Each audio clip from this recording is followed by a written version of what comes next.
Most marketing teams are reaping the benefits of marketing automation, but sometimes it breaks. Let's talk about how to use a marketing ops team to fix broken tech and keep your marketing automation running in this episode of Leverage Your Spark. Welcome to Leverage Your Spark. I'm Brandy Lawson. Using the technology marketing toolkit can be phenomenal when it works. So what happens when it breaks? Typically, the person affected will scramble to Google a fix. Sometimes that works. Other times, that's 45 minutes down a rabbit hole that just results in no fix and more frustration. Next, the tech equivalent of duct tape and baling twine might be applied if someone can get that to work.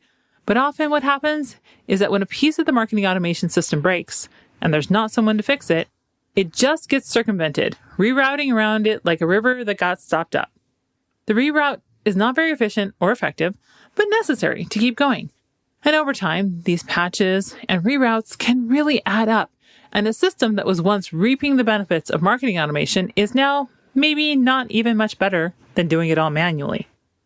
The whole point of having marketing automation is so that the team can focus their creative energies on places where it matters and have the robots do the heavy lifting in the places where, well, robots are just honestly better.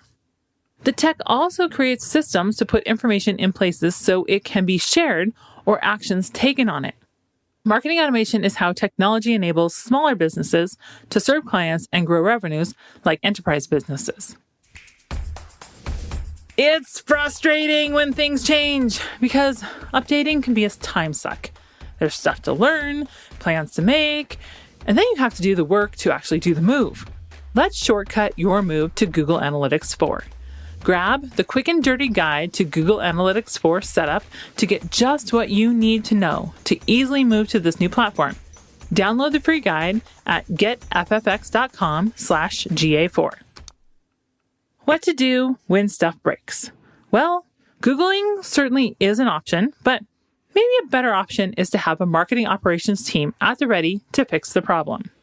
We found with our clients, usually the tech is implemented by a team member or external resource that's no longer with the company. Most don't leave much in the way of a documentation or instructions on how the system works and where maybe the weak points are or how to fix it when it breaks. In these cases, we come in and make an assessment of what is broken, define a short-term or immediate fix, and get things back operational. This is a great opportunity to either document how the system works so that those using the system can easily troubleshoot in the future, or if this happens to be a fragile point of the system, we may define a better way of putting it together so that it's more robust.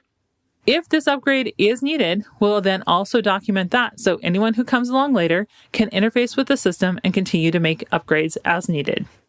Knowing what you've got and how to fix it means that you can continue to reap the benefits of marketing automation already in place, freeing you up to go spend your time, effort, and energy on strategic or creative pursuits instead of working around systems that are no longer functioning as they once were.